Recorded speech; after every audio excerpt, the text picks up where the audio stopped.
Chers amis, bonjour. Alors le sujet est un petit peu délicat et même douloureux puisque on pense à l'Ukraine, on pense au Moyen-Orient, bref au conflit et surtout à ce vocabulaire quotidien dont j'allais dire on est bombardé, le mot n'est pas très bienvenu non plus, ce sont les drones et les missiles. Alors il se trouve que les missiles et les drones sont nés de la Seconde Guerre mondiale en tant qu'outil militaire, et qu'ils ont toute une histoire qu'on va essayer de raconter. Alors, attesté dans la langue française, eh bien, le drone, on est en 1954 pour le mot français, et puis pour missile, mais en tant que missile balistique, eh bien, on est en 1949. Alors, d'où viennent ces mots ?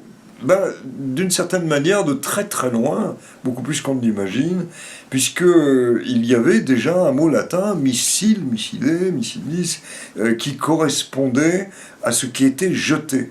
Et on parlait des armes missiles. Et il y a en 1611, dans un dictionnaire qui s'appelle de Code Grève, English Dictionary, French Dictionary, et de la langue traduite, il y a déjà le mot missile, et en face, une définition, le feu missile. C'est des feux qu'on envoyait, donc on pense évidemment déjà aux Romains qui envoyaient avec leurs balistes, on comprend le mot missile balistique du coup, avec leurs balistes des projectiles sur les cités qu'ils assiégeaient. Donc le mot missile est de longue date dans la langue, mais il est de courte date lorsqu'il s'agit des différents types de missiles qui sont lancés sur une ville, et on a en tête missile air-air, missile mer-mer, et d'autres mots très compliqués, donc certains sont vraiment piégeants, puisque quand on parle d'un missile de croisière, la croisière fait penser à des beaux voyages, mais là c'est un missile qui est de basse altitude. Donc il y a toute une terminologie, il y en a au moins une vingtaine qui peuvent être quotidiennement employés, utilisés, hélas, dans les conflits. Passons au drone. Le drone, le mot est un peu curieux, il n'y a rien qui y ressemble dans la langue française. En fait, il vient de l'anglais, où dès le Moyen-Âge, on a drone, qui veulent dire en gros bourdon, faux bourdon, hein, le mâle de l'abeille, et qui détermine ce son qu'on entend, drone, en fait c'est un peu ça.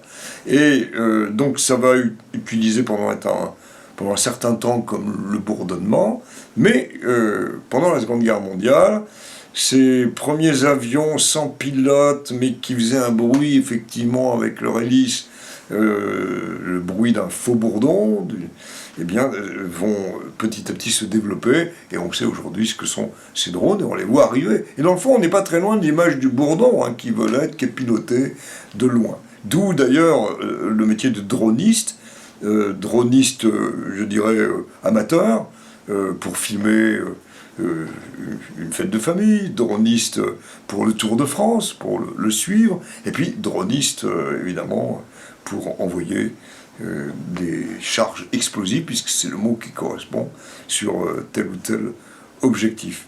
Alors, heureusement, le mot drone a aussi un sens plaisant, puisque c'est un type de musique avec un vrombrissement continu.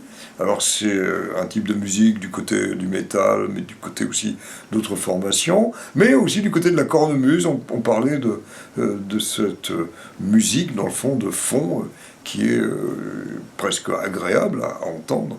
Alors, il y a deux bruits de drone, il y a celui qu'on fuit, et avec l'idée du missile aussi qui n'est pas forcément loin, et les auteurs de mots croisés parlent d'une tête à faire du dégât. Bah oui, c'est une tête à faire du dégât.